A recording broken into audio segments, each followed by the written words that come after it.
Empress Salith Varanath stood at the great window of her obsidian palace and watched the stars burn in silence.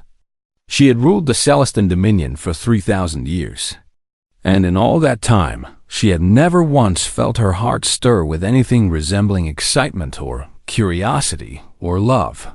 Her species, the Volunthari, had transcended such primitive things long ago. They were beings of crystalline beauty, with skin that shimmered like moonlight on water and eyes that glowed with ancient psychic power. They lived for tens of thousands of years, and they had learned that emotions were dangerous weaknesses that led only to suffering and destruction. 12 star systems answered to her command. Billions of souls looked to her for guidance. And yet Salith felt nothing but the cold satisfaction of duty fulfilled. When her advisors told her that the Galactic Concord demanded she take a mate from the newly contacted human species, she received the news with her usual indifference. The humans were a young race, barely 2 centuries into spaceflight, and they were considered primitive by every measure that mattered. Their lives lasted less than 100 years. They were physically fragile, and they possessed no psychic abilities whatsoever. They are insects, her chief advisor declared with contempt in his voice. To bind yourself to one of them is an insult to our entire civilization. But Salith simply raised one elegant hand to silence him. The Concord wanted peace between the Dominion and the Human Federation, and the political marriage was a small price to pay for stability. She would accept this human, keep him in comfortable quarters, and forget he existed. It would change nothing about her eternal reign. Commander Elias Vance arrived on a human shuttle that looked like a child's toy compared to the massive, crystalline warships of the Volunthari fleet. Salith watched from her throne room as he walked through the towering doors. Flanked by her elite guards, who stood 3 heads taller than him, he was not what she had expected. The human was tall for his kind, with broad shoulders and a warrior's build that spoke of years of combat and training. His dark hair was cut short in a military style, and his face bore the marks of old scars that traced lines across his jaw and brow. But it was his eyes that caught her attention most of all. They were a deep brown color, warm like earth, and they held neither fear nor reverence as they met her glowing gaze. The entire court waited in tense silence for the human to kneel before their empress. It was tradition. It was expected. It was the only acceptable response when standing before the ruler of 12 star systems. Elias Vance did not kneel. He simply stood there, his back straight and his chin raised, looking at her as if she were just another person rather than a goddess among mortals. The court gasped in shock and outrage, and her guards moved forward with weapons ready. "You do not kneel," Salith observed, her voice resonating through his mind with psychic power. She felt curious despite herself, wondering if the human was simply too stupid to understand the danger he was in.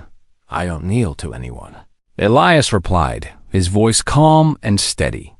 "But I'll stand beside you, if that's what peace requires." The words hung in the air like a challenge, and Salith felt something she had not felt in millennia, the faint flutter of interest.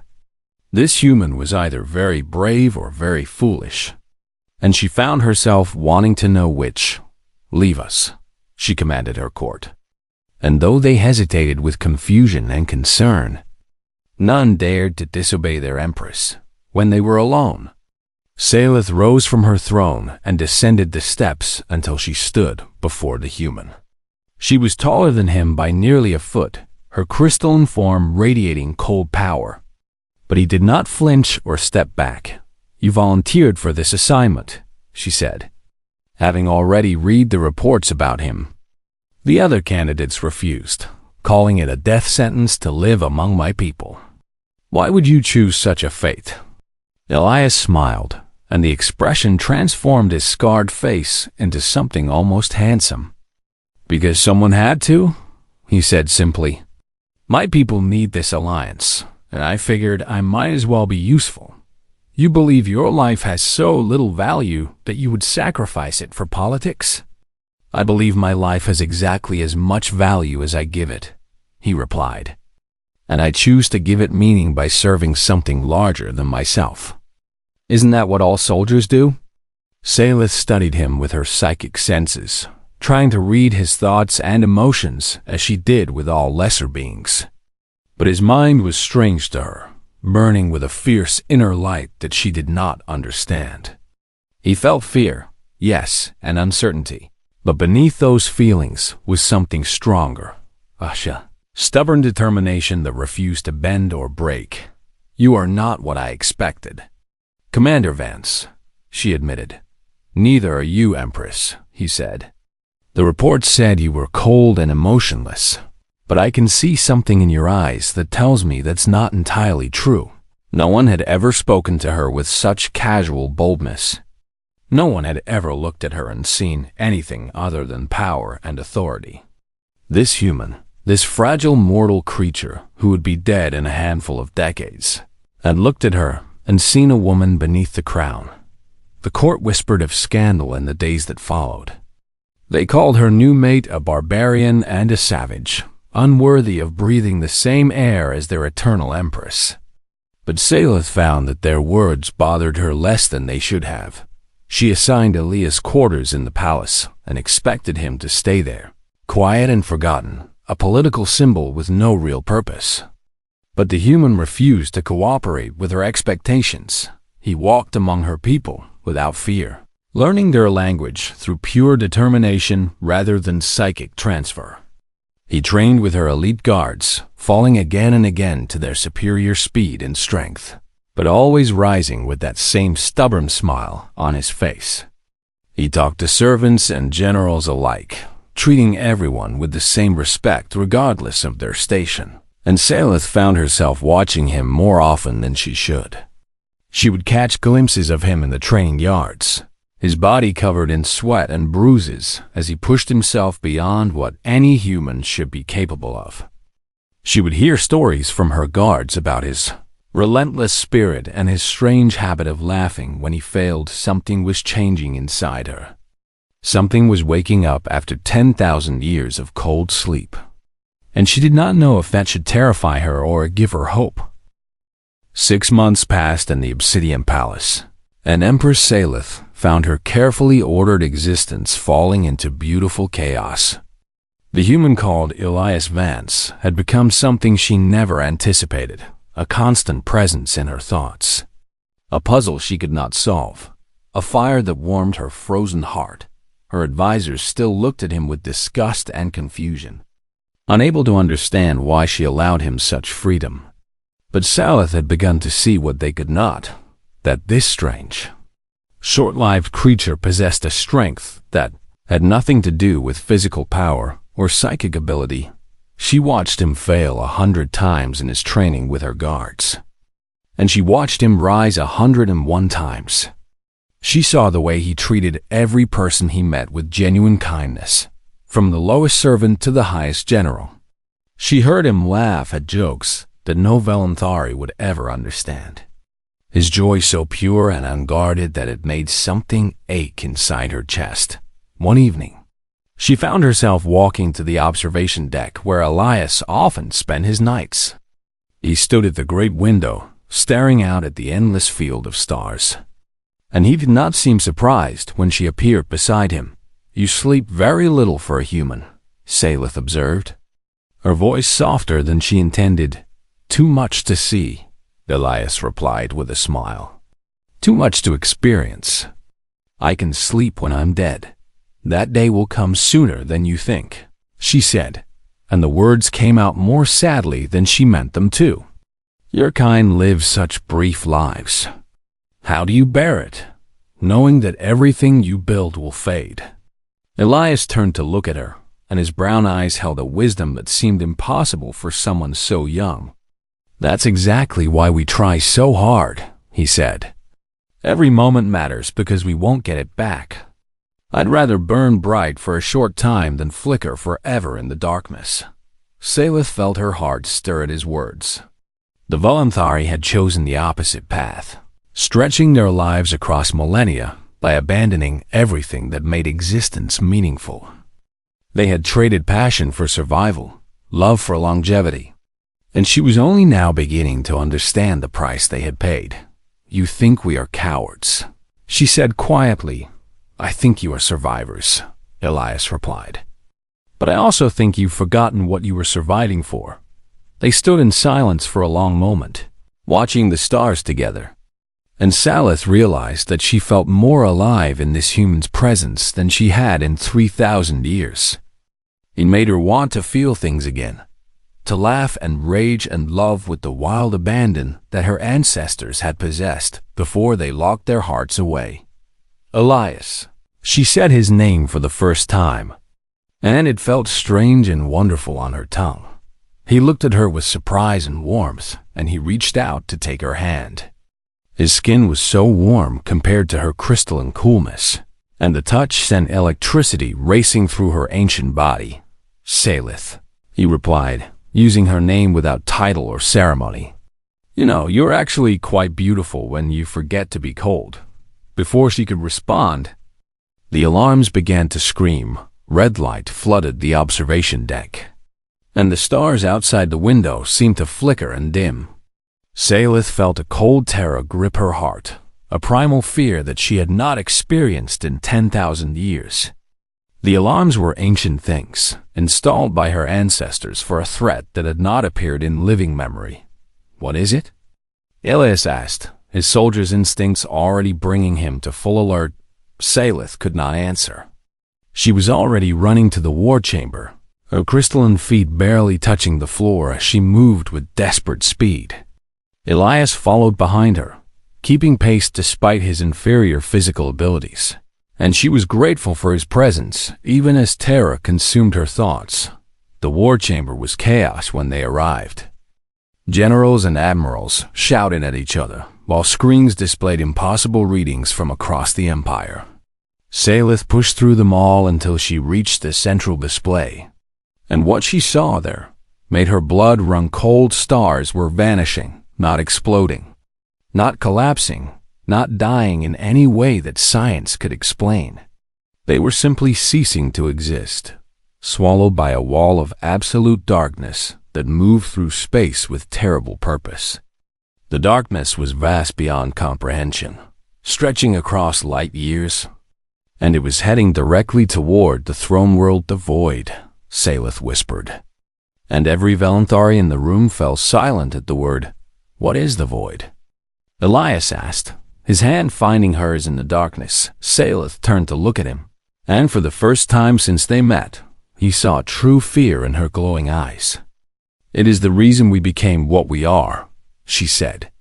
"The reason we abandoned our emotions and locked away our hearts.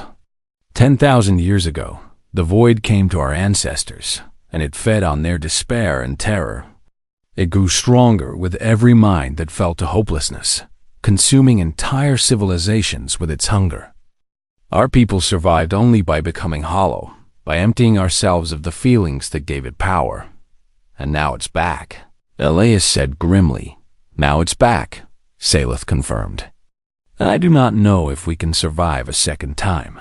She gave the order to mobilize the fleets, and within hours, thousands of crystalline warships launched from every system in the Dominion. They were the greatest military force the galaxy had ever seen, commanded by psychic generals who could coordinate millions of soldiers across the vastness of space. Salith herself took command from the war chamber, her mind stretching out to touch every ship and every soldier. The battle began at the edge of the Empire, where the void first made contact with the Valanthari defense lines. Salith watched through 1,000 eyes as her warships opened. Fire with weapons that could shatter planets, and tear holes in reality itself. The void did not slow down. Every weapon passed through the darkness without effect.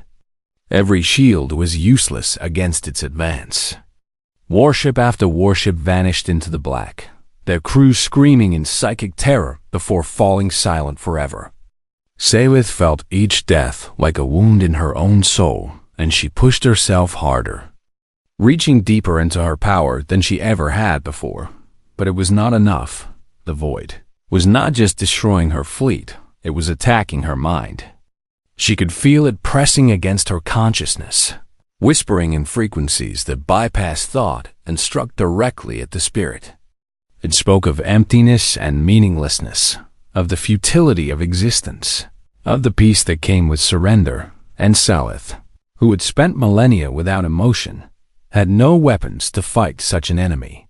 She had no hope to cling to, no love to protect, no rage to fuel her resistance. She had made herself hollow to survive, and now that hollowness was killing her, she fell to her knees as the darkness closed around her mind, and she felt herself beginning to fade into nothing. Then warm hands gripped her shoulders, and a voice cut through the void like a blade of pure light. "Get up," Elias commanded, and his words were fire in the darkness. "Get up and fight." Salith felt the darkness crushing her soul, felt herself drowning in an ocean of despair so deep that she could not imagine ever reaching the surface again. The void whispered to her of endings and emptiness, promising her that resistance was pointless, that all things eventually fell into the black. Then Elias grabbed her shoulders and pulled her back from the edge. "Get up," he said again, and his voice was like thunder in the silence of her failing mind. "You don't get to quit now, not when your people need you, not when I need you." She looked up at him through eyes that had forgotten how to see hope, and what she found in his face was impossible. He was standing in the heart of the void's psychic assault, surrounded by the same darkness that had broken ancient generals and shattered civilizations. And he was not afraid. No, that was not quite right. He was afraid. She could feel his fear through their bond, could sense the cold terror that gripped his mortal heart. But beneath that fear was something stronger, something that blazed like a star going supernova. It was defiance, pure and absolute, a refusal to surrender that seemed to defy the very laws of the universe. "How?" she gasped, reaching for his strength, like a drowning woman reaching for solid ground. "How are you not falling to it?" Elias pulled her to her feet, keeping his hands on her shoulders, as if his touch alone could shield her from oblivion. "Because I've looked into this darkness before," he said. "Every human has. We carry it with us every single day of our lives." Salith did not understand, and her confusion must have shown on her face, because Elias smiled that strange sad smile of his and continued speaking. "We know we're going to die," he said. "From the moment we're old enough to understand death, we live with that knowledge pressing down on us. We watch our parents grow old and fade away. We bury friends who are too young. We lie awake at night wondering what happens after we're gone, if anything we did mattered, if anyone will remember us." He gestured at the darkness that swirled around them, at the void that had consumed stars and broken empires. "This is just the same thing on a bigger scale. It's the universe telling us that we're small and meaningless and doomed. And you know what humans do when the universe tells us that?" Salith shook her head slowly. "We tell the universe to go to hell," Elias said, with a fierce grin. "We plant gardens knowing we'll never see them bloom. We write books that won't be finished until after we're dead. We have children and raise them with love, knowing they'll suffer the same fate we do. We stare into the abyss every damn day, and then we get up and have breakfast anyway." The void pressed harder against both of them, sensing a threat in the human's words, trying to snuff out the light before it could spread. But Elias stood firm, his mind burning with emotions that the Voluntari had forgotten how to feel. "Your people survived the last time by becoming empty," he said to Salith. "You cut out your hearts so the void couldn't break them.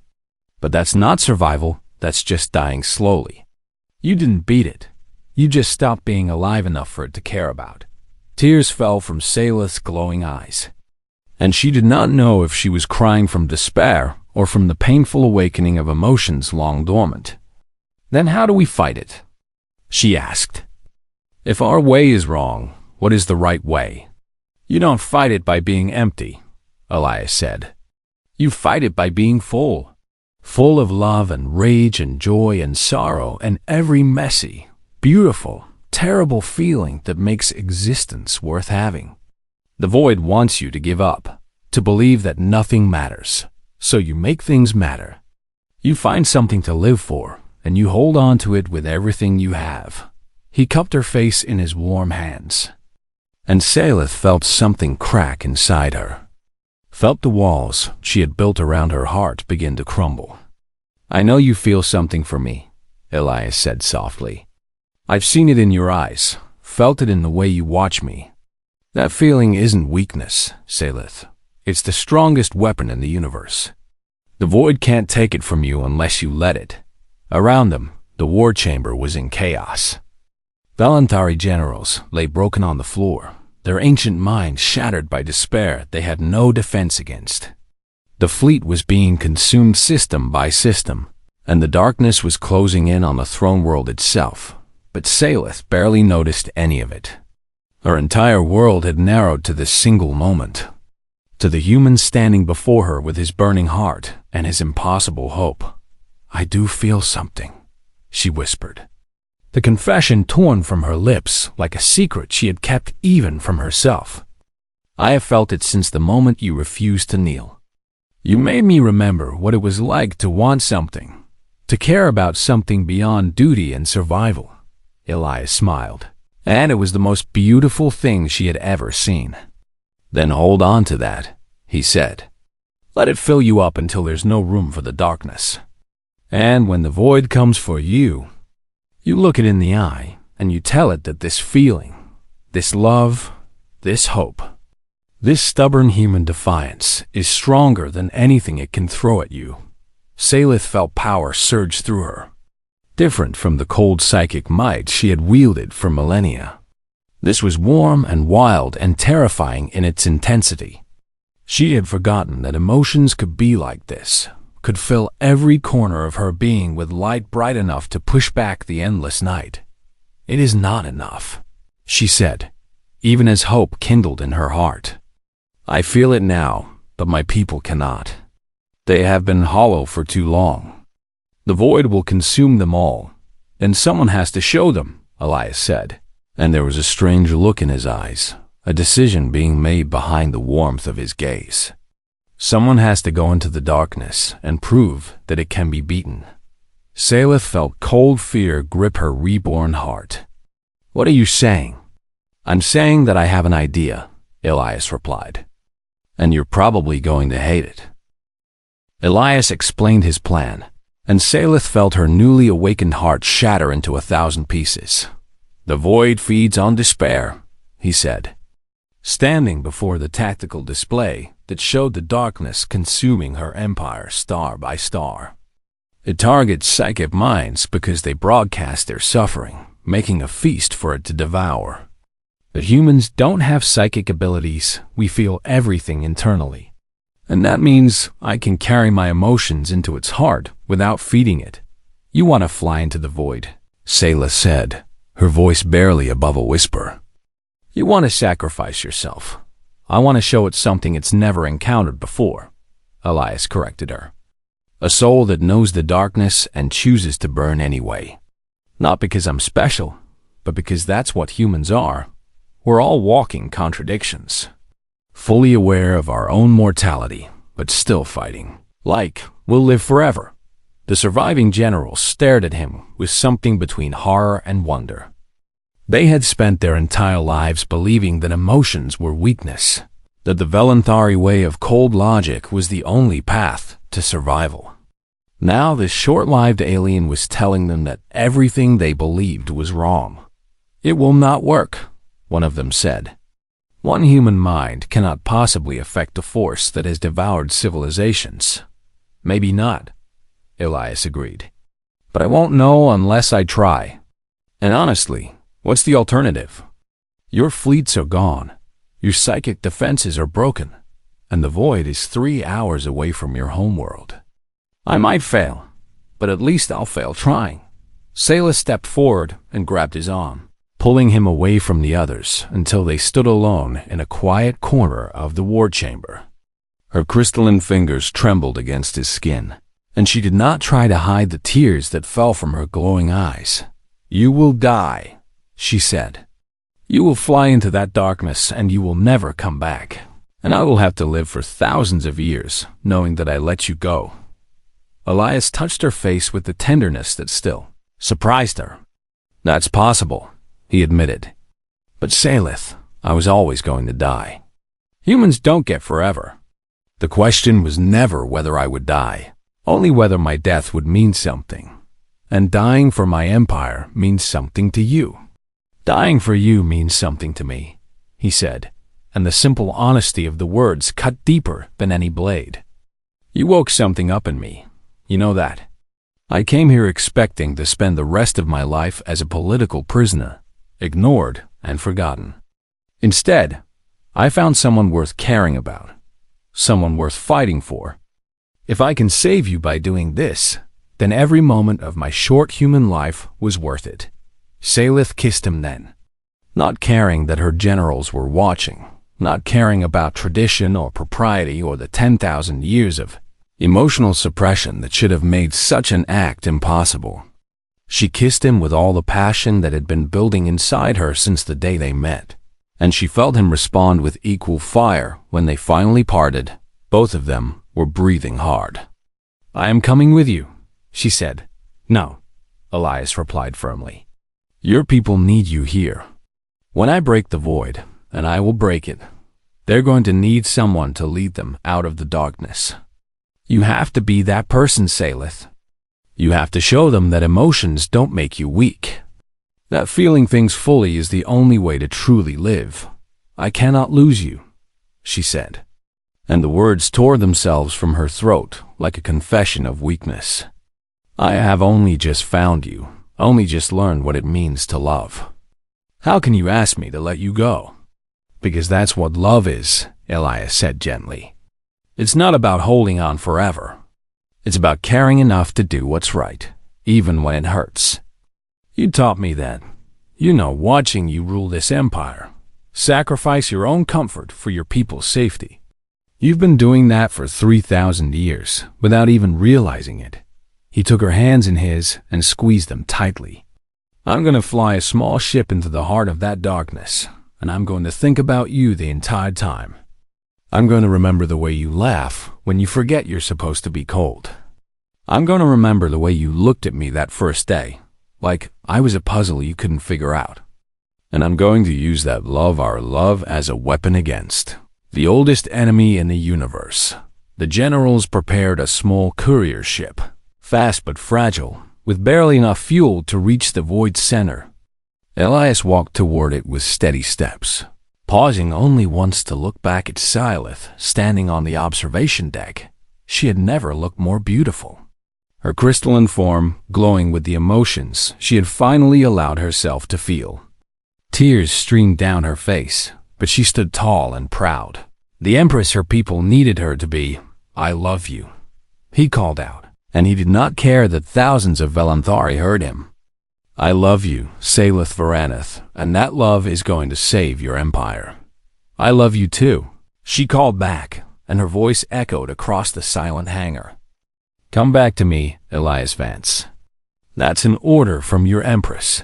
He grinned that impossible human grin and climbed into the ship. Minutes later, the courier launched into the darkness, a single point of light racing toward an enemy that had never known defeat. Salith watched through their psychic bond as the Yan void swallowed him whole. She felt the ancient darkness close around his mind, felt it try to crush his hope and drown his love in endless despair. She felt it show him visions of futility, of death, of a universe that would forget he ever existed. And then she felt him laugh. It was not madness, not denial, not the desperate cackling of a mind pushed past its breaking point. It was genuine joy, pure and defiant, the laughter of a man who stared into oblivion and found it wanting. Through their bond, she experienced what he experienced, the memories that filled his mind as he faced the darkness. She saw a little boy watching his first sunrise. She saw a young soldier holding his dying friend's hand and promising to remember. She saw lovers and fighters and dreamers. A parade of human faces stretching back through 10,000 years of history. She felt what it meant to be human, to be small and mortal and utterly insignificant in the face of an infinite universe. And to refuse to care. To love anyway, to hope anyway, to fight anyway. Simply because that was what humans did. And the void, the ancient enemy that had devoured gods and broken empires, recoiled. It had never tasted anything like this before. It had never encountered a soul that knew the darkness and burned brighter because of it. Elias was not fighting the void with weapons or power. He was showing it that its fundamental premise was raw. That despair was not the natural state of consciousness. That meaning could be created even in a meaningless universe. The darkness screamed, and stars began to reappear in the sky. The darkness that had consumed 100 star systems shattered like glass beneath a hammer. Salith fell to her knees in the war chamber, overwhelmed by what she felt through her bond with Elias. The void was not simply retreating, it was breaking apart, torn to pieces by the impossible light that burned at its heart.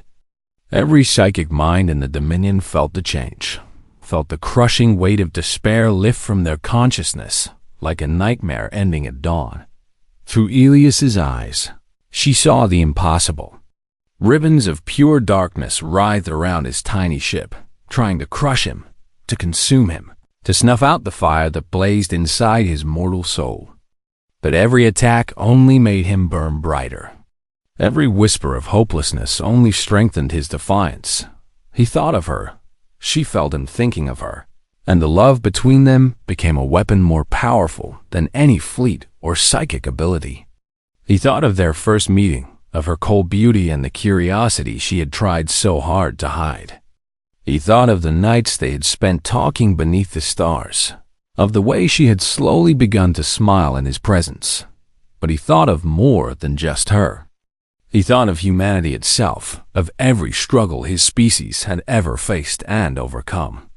He remembered the stories of ancient warriors who had fought against impossible odds, of scientists who had cured diseases and ended famines, of ordinary people who had performed extraordinary acts of courage simply because someone needed to. 10,000 years of human history flowed through his mind. Every love story and sacrifice, every small kindness and great triumph, every time a human had looked at the darkness and said, "Not today." He carried all of it with him into the heart of oblivion. And the void could not withstand the weight of so much stubborn, irrational hope. The ancient enemy screamed one final time and then dispersed, scattered into the spaces between galaxies, where it would sleep for another 100,000 years. The stars that it had consumed began to reappear one by one, flickering back into existence as if they had never been gone. And at the center of it all, a tiny courier ship drifted in the sudden silence of space. Elias. Salith cried out through their bond, desperately seeking any sign of life.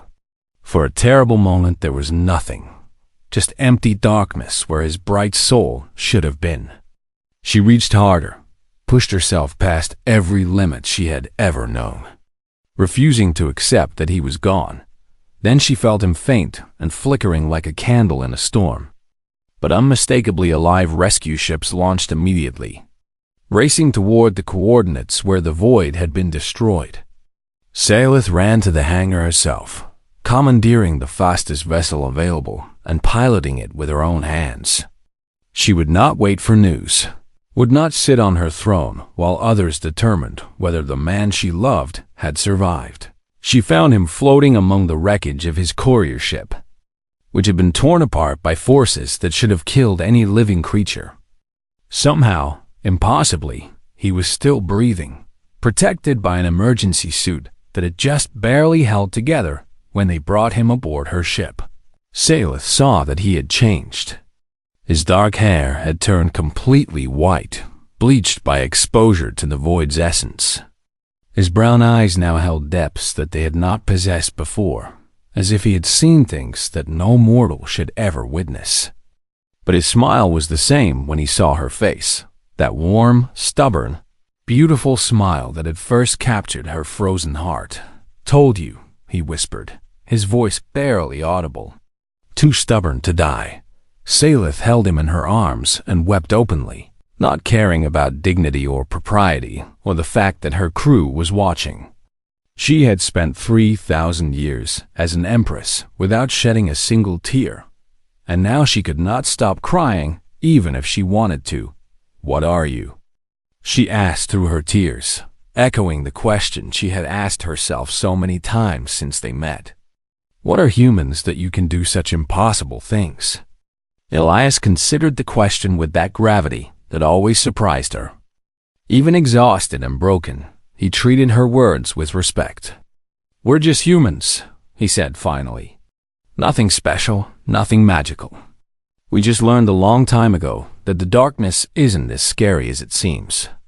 It's just the absence of light, and light can always be created." The news spread across the Dominion faster than light itself. The void was defeated, and it had been destroyed not by ancient technology or psychic power, but by the love of a single human who refused to surrender.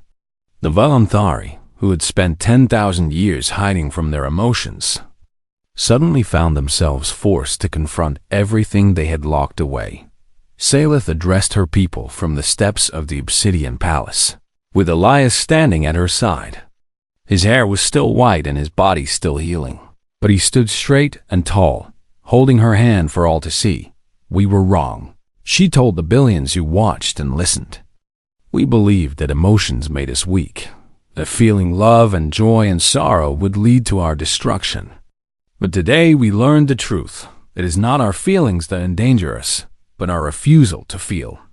We survived the first encounter with the void by becoming hollow, but this human saved us by being full." She turned to look at Elias, and her voice softened even as it carried across the empire. "He taught me that the only way to truly live is to embrace every moment with passion and purpose, to love deeply and hope fiercely, even though we know that nothing lasts forever. Especially because nothing lasts forever." The years that followed saw the Celestin Dominion transform in ways that would have been unthinkable before. The Voluntari slowly learned to feel again, guided by the example of their Empress and her human mate. They discovered music and art and laughter, rediscovering pleasures that had been forbidden for millennia. Elias lived far longer than any human should have, perhaps changed by his contact with the void, perhaps simply too stubborn to die on schedule. He and Salith ruled together for decades, showing the galaxy what it looked like when two people from different worlds chose to love each other without limits. And when he finally passed peacefully, in her arms, with a smile still on his weathered face, Salith did not return to her cold isolation. Instead, she stood before her people once more and told them the truth. He was just one human, she said, her voice thick with grief and pride. Small and fragile and brief by our standards, but he carried the light of his entire species inside him, the accumulated hope of billions of souls who chose to burn rather than fade. He was mortal in body, but immortal in spirit, and that spirit will live on in everyone who heard his story. She paused and looked up at the stars that Elias had saved. "We called ourselves superior because we lived longer and felt less. But true immortality is not measured in years. It is measured in the lives you touch and the love you leave behind." By that measure, Elias Vance was the most immortal being I have ever known. And across the galaxy, on 100 worlds where humans had spread, children learned the story of the soldier who flew into the darkness and taught an empire how to feel. They learned that their species was special not despite their mortality, but because of it. That every human carried within them the same fire that had defeated the oldest enemy in the universe. They learned that they were more than mortal. They always had been,